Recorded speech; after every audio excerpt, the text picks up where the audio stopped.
Hello, good morning. তো এটাকে good morning বলা চলে না হচ্ছে আফটারনুন বলা চলে। আই এম কনফিউজড বিকজ এত বেশি পরিমাণ রৌদ্র পড়তেছে অ্যান্ড এত বেশি পরিমাণ গরম লাগতেছে অ্যান্ড আই ফিল লাইক একটা নর্মাল টাইমে বা নর্মাল সিজনে হচ্ছে যখন দুপুরবেলা রোদের তাপে গরম লাগতো, এক্স্যাক্টলি ওই রকমই এখন মনে হইতেছে। কিছুক্ষণ আগে আমার একটা ভাইয়ের সাথে কথা হয়েছিল, কিছুক্ষণ আগে না, এটা একটা প্ল্যানিং ছিল। প্ল্যানিংটা এরকম ছিল, সো একটু ইন্টারেস্টিং একটা বিষয়। প্ল্যানিংটা একটু পরে বলি, তার আগে আরেকটা জিনিস ক্লিয়ার করি। সেটা হইতেছে আমি যেতেছি আমার একটা ভাইয়ের সাথে দেখা করার জন্য।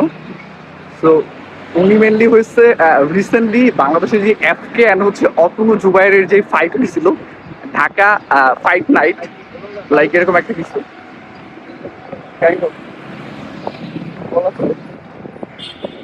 So recently Dhaka fight night, exactly. So Dhaka fight নাইটে এফকে অ্যান্ড হচ্ছে অতনু জুবাইর